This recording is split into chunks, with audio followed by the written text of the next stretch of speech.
여러분, 오늘 진짜 흥미로운 질문 하나 던져볼게요. 1988년생 남성들, 이분들 절반이 왜 미혼일까요? 자, 화면에 숫자 하나가 짝 뜨죠. 52.6%. 이게 뭘까요? 이게 그냥 숫자가 아니라 우리 사회에 엄청난 변화를 보여주는 숫자라면 어떠시겠어요? 대체 이게 무슨 뜻일까요? 네, 바로 이겁니다. 2025년이 되면요. 88년생 남성들이 37이 되잖아요. 그때 미혼율이 52.6%에 달할 거란 예측이에요. 와, 그러니까 길 가다 만나는 37살 남자 2명 중 1명 이상은 미혼이라는 얘기죠. 이 통계 하나 때문에 진짜 온라인이 발칵 뒤집혔습니다. 그럼 이 숫자가 우리한테 뭘 말해주고 있는 걸까요? 우선 첫 번째, 이건 그냥 뭐 나는 결혼 안 할래 하는 개인의 선택, 그 차원을 넘어선다는 거예요. 이제 결혼이라는 게 우리 사회에서 더 이상 다수가 겪는 경험이 아니게 됐다는 아주 중요한 신호탄인 거죠. 그러니까 예전에는 때 되면 결혼하고 가정 꾸리는 게 당연한 거 아니야? 이게 거의 뭐 정해진 길이었잖아요. 근데 이제는 그게 아니라는 거죠. 미혼으로 사는 게 오히려 새로운 표준, 그러니까 뉴노멀이 되어가고 있다는 겁니다. 아니 그러면 도대체 왜 이렇게 된 걸까요? 왜 미혼으로 남는 사람들이 많아졌을까? 이 질문에 대해서 온라인에서 정말 갑론을 봐 이야기가 많았거든요. 사람들이 뭐라고 하는지 그 생생한 목소리들을 한번 들어보시죠. 가장 먼저 나온 얘기, 그리고 압도적으로 많았던 이유는 역시 돈이었습니다. 어떤 분이 이렇게 딱 한마디로 정리했더라고요. 남자는 결혼할 돈이 없고 여자는 돈 있는 남자가 없다.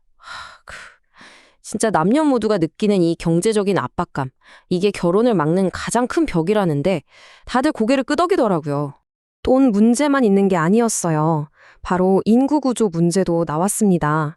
이 댓글 좀 보세요. 옛날에 남아선호 사상 때문에 성비가 완전히 무너졌었잖아요. 그게 2005년생쯤 와서야 겨우 정상으로 돌아왔다는 거예요. 그러니까 88년생을 포함해서 그 이전 세대들은 구조적으로 남자가 여자보다 더 많아서 짝찾기 자체가 힘든 상황이라는 거죠. 자, 돈 문제, 인구 문제, 이것뿐만이 아니에요. 사람들 생각이 바뀐 것도 아주 큰 원인으로 꼽혔습니다. 이 댓글처럼 말이죠. 어떻게 기회가 생겨서 누굴 만나도 결혼까지 가기에는 조건을 너무 따진다는 거예요. 서로에게 바라는 것도 많아지고 조건도 까다로워지니까 연애는 해도 결혼까지는 가기가 너무 힘들어졌다는 얘기죠. 자, 그럼 한번 정리해볼까요? 경제적인 압박, 짝찾기 힘든 성비 불균형, 그리고 서로 너무 많은 걸 따지는 사회적인 분위기까지. 이 모든 게 진짜 복잡하게 얽혀 있는 거죠.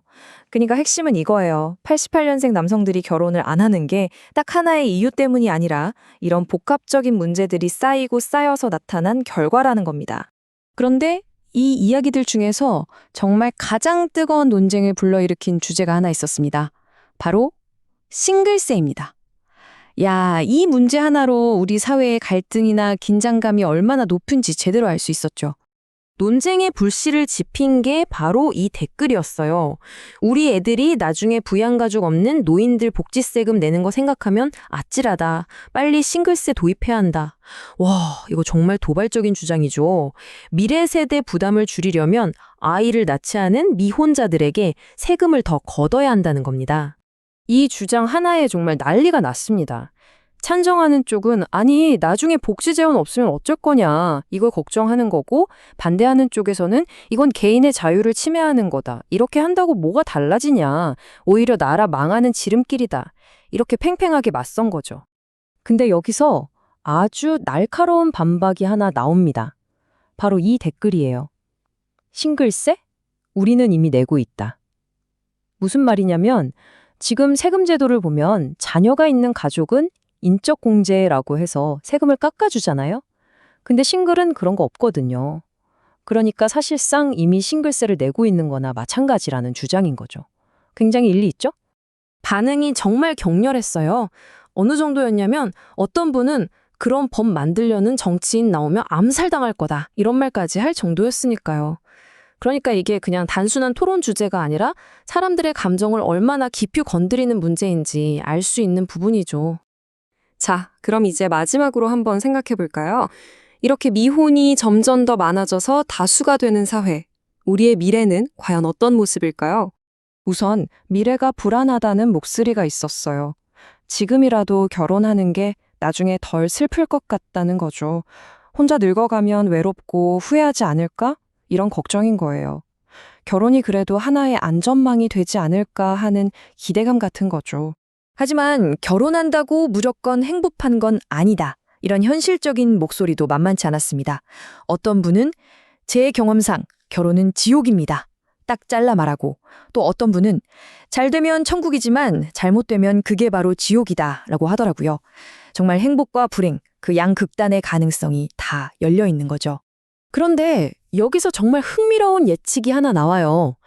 다수가 미혼인 시대가 오면 지금 느끼는 이런 감정도 별로 크지 않을 거다. 이게 무슨 말이냐면요.